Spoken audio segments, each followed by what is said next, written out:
"I am a royalist," replied the general.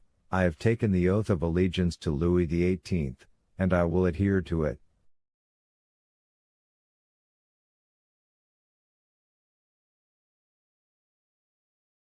These words were followed by a general murmur, and it was evident that several of the members were discussing the propriety of making the general repent of his rashness.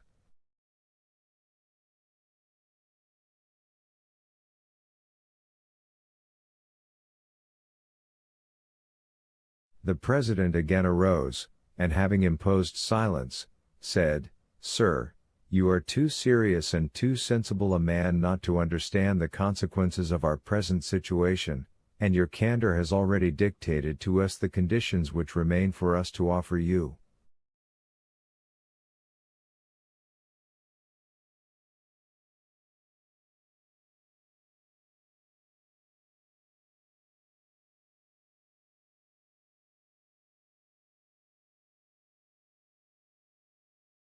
The general, putting his hand on his sword, exclaimed, "If you talk of honor, do not begin by disavowing its laws, and impose nothing by violence."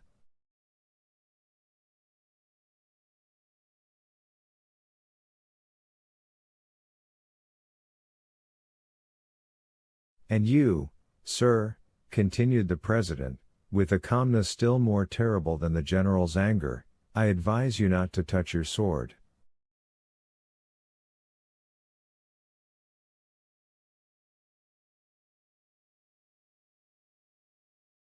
The general looked around him with slight uneasiness, however he did not yield, but calling up all his fortitude, said, "I will not swear."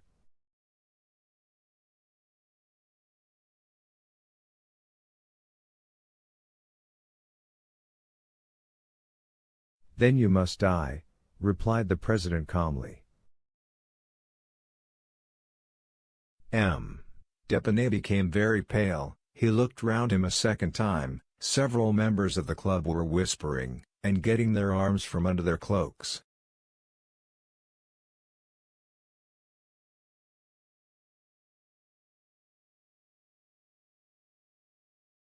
"General," said the president, "do not alarm yourself. You are among men of honor who will use every means to convince you before resorting to the last extremity, but as you have said, you are among conspirators. You are in possession of our secret, and you must restore it to us."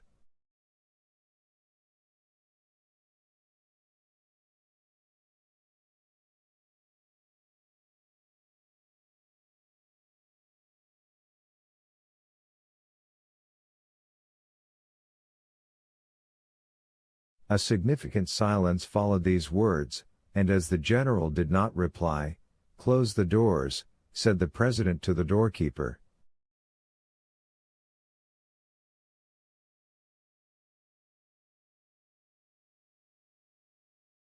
The same deadly silence succeeded these words.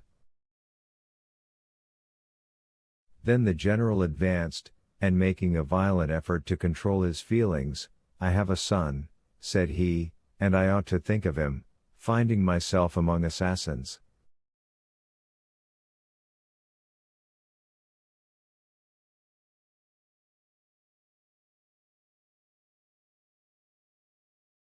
"General," said the chief of the assembly, "one man may insult 50, it is the privilege of weakness."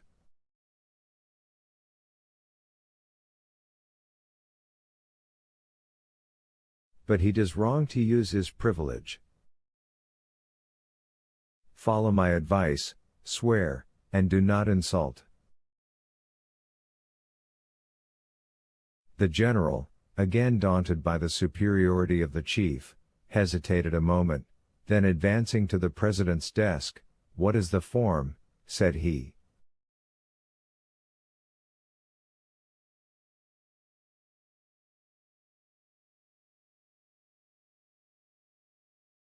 "It is this: I swear by my honor not to reveal to anyone what I have seen and heard on the 5th of February, 1815, between 9 and 10 o'clock in the evening, and I plead guilty of death should I ever violate this oath." The general appeared to be affected by a nervous tremor, which prevented his answering for some moments. Then, overcoming his manifest repugnance, he pronounced the required oath, but in so low a tone as to be scarcely audible to the majority of the members, who insisted on his repeating it clearly and distinctly, which he did.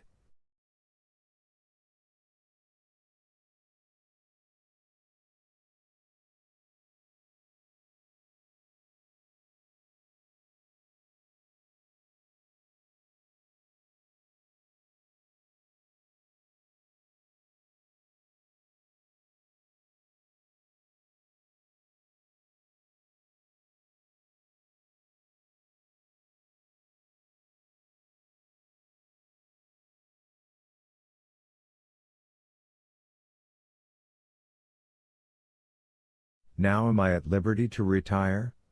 said the general.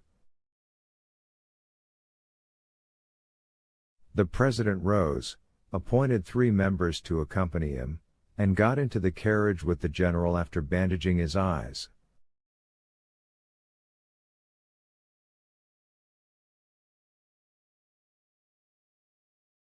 One of those 3 members was the coachman who had driven them there. The other members silently dispersed.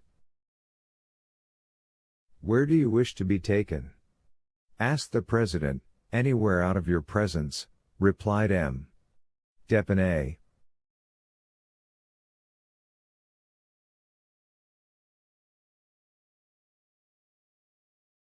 "Beware, sir," replied the president, "you are no longer in the assembly, and have only to do with individuals. Do not insult them unless you wish to be held responsible."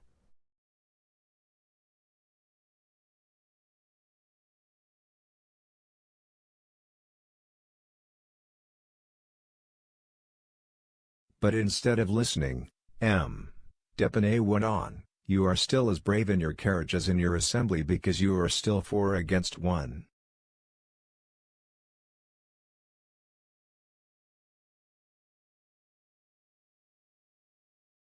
The president stopped the coach.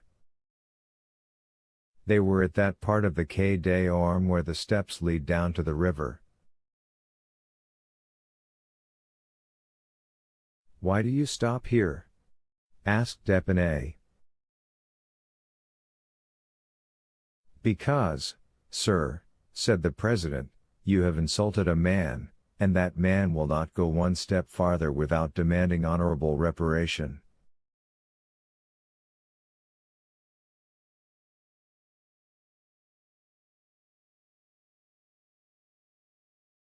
"Another method of assassination?"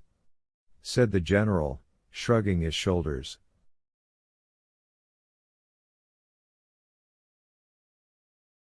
"Make no noise, sir, unless you wish me to consider you as one of the men of whom you spoke just now as cowards, who take their weakness for a shield."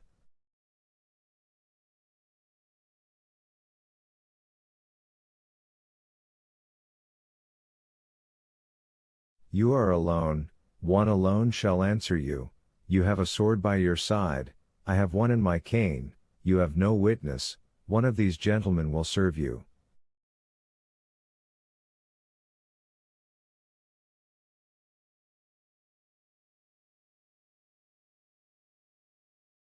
"Now, if you please, remove your bandage." The general tore the handkerchief from his eyes. "At last," said he, "I shall know with whom I have to do." They opened the door and the 4 men alighted. Franz again interrupted himself, and wiped the cold drops from his brow. There was something awful in hearing the son read aloud in trembling pallor these details of his father's death, which had hitherto been a mystery.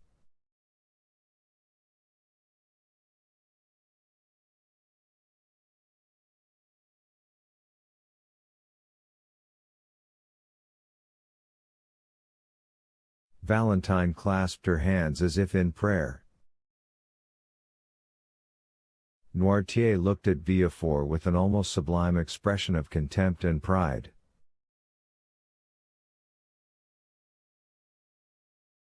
Franz continued.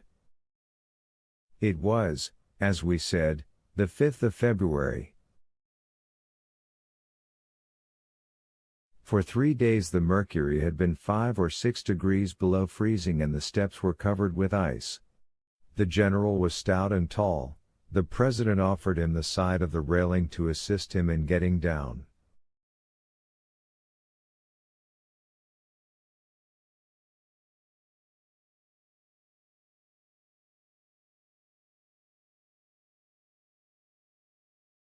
The 2 witnesses followed.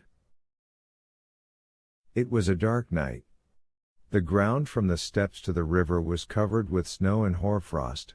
The water of the river looked black and deep.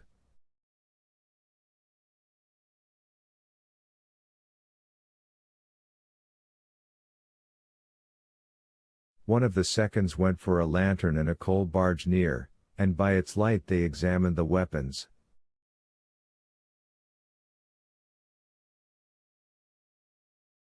The president's sword, which was simply, as he had said, one he carried in his cane, was 5 inches shorter than the general's, and had no guard.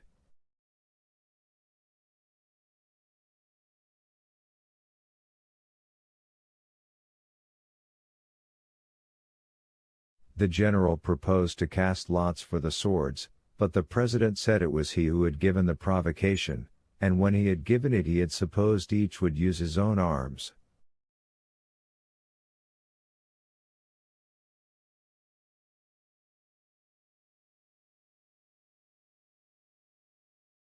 The witnesses endeavored to insist, but the president bade them be silent. The lantern was placed on the ground, the 2 adversaries took their stations, and the duel began.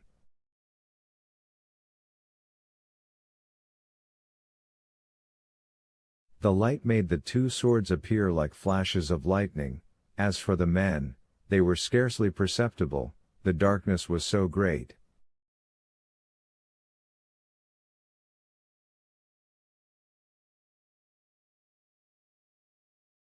General d'Épinay passed for one of the best swordsmen in the army, but he was pressed so closely in the onset that he missed his aim and fell.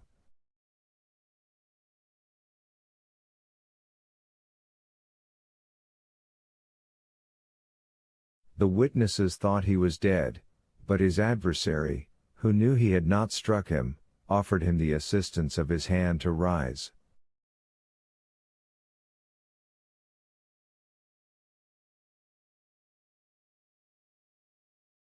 The circumstance irritated instead of calming the general, and he rushed on his adversary.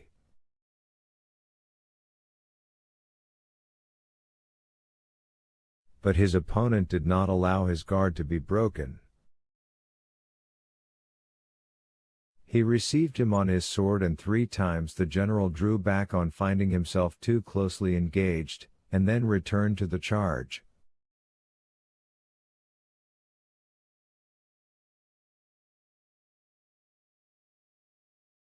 At the 3rd he fell again. They thought he slipped, as at first, and the witnesses, seeing he did not move, approached and endeavored to raise him, but the one who passed his arm around the body found it was moistened with blood.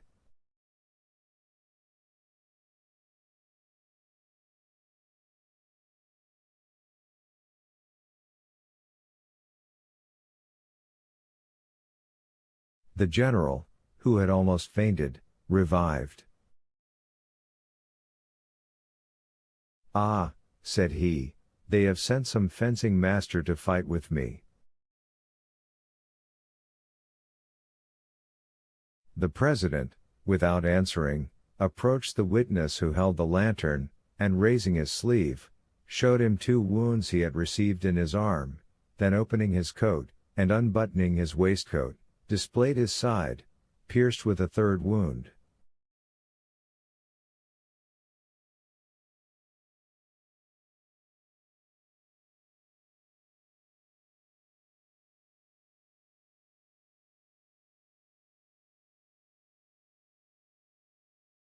Still he had not even uttered a sigh.